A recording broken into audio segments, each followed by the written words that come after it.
Continuing our conversation now with Thomas Warren in LA, who is with the NFL Networks. And Thomas, I long ago coined the phrase, the intellectual shackles of slavery are the last ones to be removed.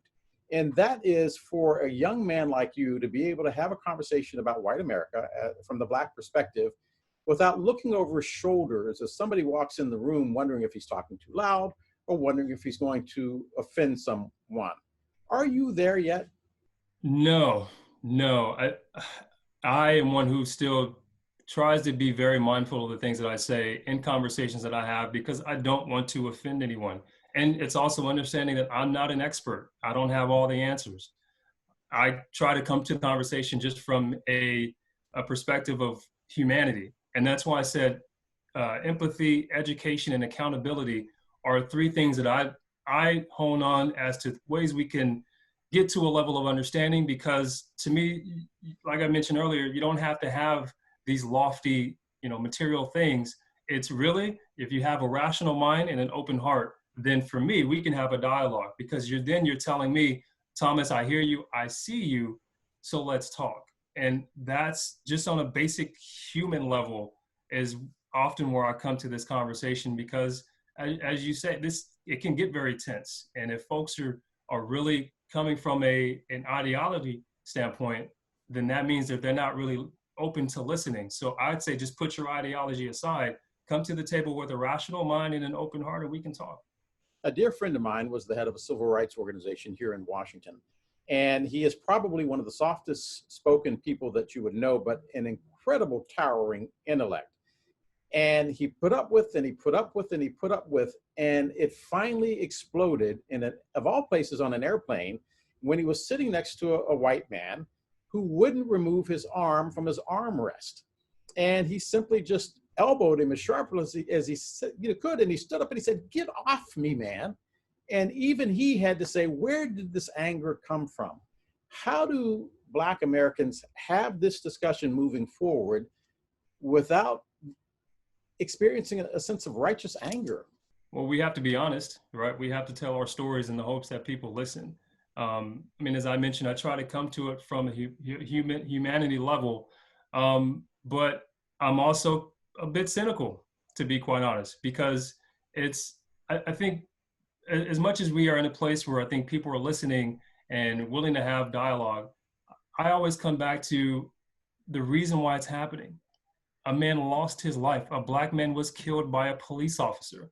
And so I know it's one of those things that you see it and people want to move on, but I can't, because I am a Black man. I know when I walk out of my house, that can happen to me. I have a 2-year-old son who I have to think about.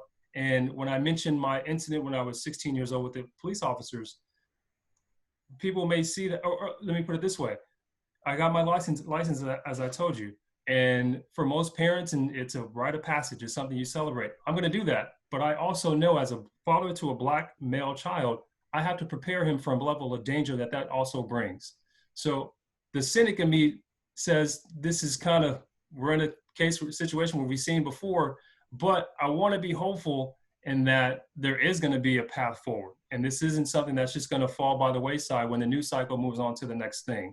So I would say obviously you don't want to be angry in the conversations because you want to get to somewhere, but I think it's incumbent on white people to understand that this is not something that started when George Floyd was killed. This is generational, as you mentioned earlier, and it's been passed down to generation, and we just want it to stop. I don't want to have the conversations with my 2-year-old son when he's 16 about having to avoid the police. I don't want to do that. None of us want to do that. Speak to the white person who might be listening that is not head of the Black news channel, for instance, where we get to speak truth to power, that may be in a boardroom that is all white, in a corporation that is all white, but has a lot of Black people working for them. Speak to that person and get them to understand that Black lives matter in the boardroom, the corporate structure as well. Well, at my job, we've had a lot of town hall meetings and a lot of discussions with a lot of executives. And one thing I think that has come across in a lot of those meetings, from hearing just from my colleagues and then the other side, white people who are in those top positions, is if for instance, if there's no Black people in that meeting, then someone needs to say something, because there's no way that should be possible. And I see all the time, it's not incumbent on Black people all the time to be the voice of reason. If we're going to get to a point where this is going to change, and I get questions all the time, well, what can an ally do? An ally in those board meetings, if there's only one Black person in there or there are no Black people in there, the ally says, this is not right. This isn't, how is this possible? That's what an ally does. Because again, in the company I work for at the NFL, we have a lot of our 70% of the players in the NFL are Black. And so we're looking to have representation behind the scenes, the same as we put on the field for the product. So to your question about what someone in the board meetings can do, it's speak up, call out. And I'm not saying it's racism, but call out when the situation doesn't look right. Because if it doesn't feel right, then it probably isn't right. And so that's what we need people to do, to use their voices and speak up and call things out when they need to be called out. Thomas Warren with the NFL Network out on the West Coast. Thomas, as always, thanks for being with us. Thank you, Dale.